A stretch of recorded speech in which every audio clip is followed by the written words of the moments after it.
আওয়ামী লীগের লোকজনদের হত্যা করছেন, পিটিয়ে রক্তাক্ত করছেন, বন্ধুত্ব করছেন, তাদের সম্পদ লুণ্ঠন করছেন, তাদের ব্যবসা বাণিজ্য বসতঘর ধ্বংসযজ্ঞে পরিণত করছেন,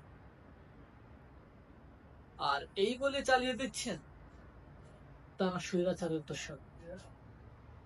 কিন্তু আজকে আমার দেশে দিনে দুপুরে জনসম্মুখে পাথর দিয়ে পিটিয়ে পিটিয়ে তার লাশের উপরে নৃত্য করছে,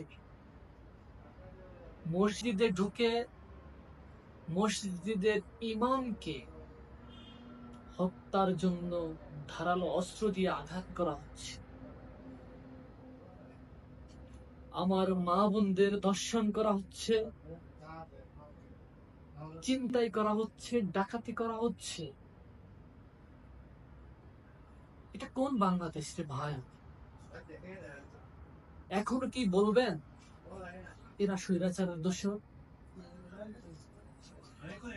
এমন কথা বলে সকল অন্যায়কে আপনারা বৈধতা দিচ্ছেন না তো? যদি এসব অন্যায়কে বৈধতা না দেন, যদি এসব অন্যায়ের বিরোধিতা করতে চান, তাহলে আজই রুখে দাঁড়ান।